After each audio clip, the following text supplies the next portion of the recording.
Norwegian journalists detained in Qatar while reporting on conditions of workers at 2022 World Cup. According to both journalists' accounts, they were questioned for 8 hours in separate rooms, one at a time. They were not ill-treated, but they were put in a cell with 10 to 12 others and were made to sign a document in Arabic they could not understand. They were released without charge early Tuesday morning and flew back to Norway early Wednesday morning. According to a statement from the Government Communications Office of the State of Qatar, Eklund and Gorbani were taken into custody for trespassing on private property and filming without a permit. The authorities arrested the crew in their hotel after responding to a complaint made by the owner of the private property on which the crew had illegally accessed, the statement said. The crew were released without charge early on the 23rd of November after completing the necessary legal procedures.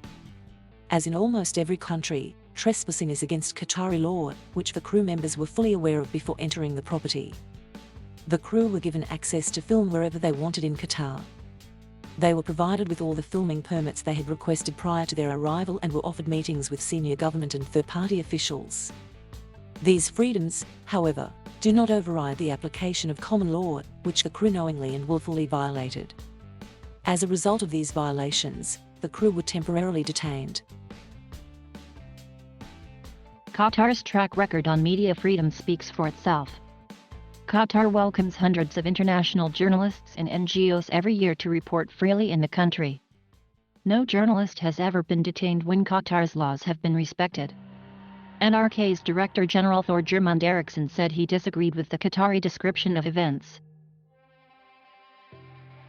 Even if the Qatari authorities believe the journalists broke any rules, the treatment they were given is not acceptable. The detention of the journalists and the confiscation of all their equipment are in any case completely out of proportion. It threatens free and independent journalism and creates a serious chilling effect for all journalists visiting Qatar.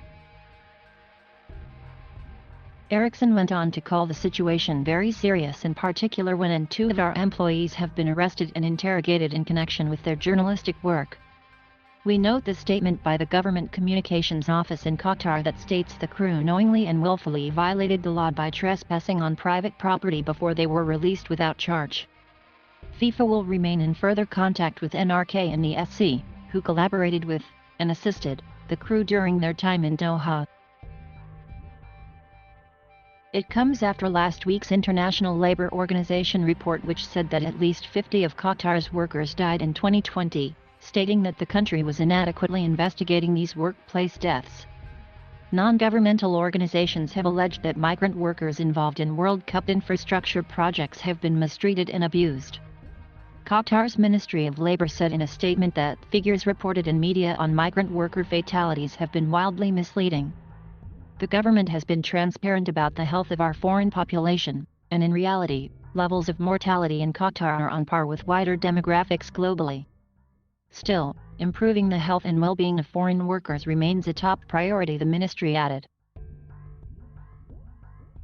Steps have been made, steps will be made.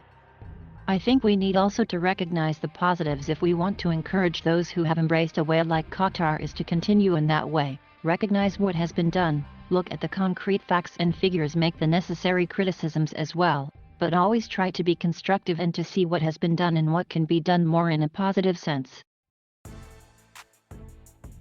Set to be the first ever World Cup staged in the winter, the 2022 edition is set to kick off in Qatar on November 21st and conclude on December 18th.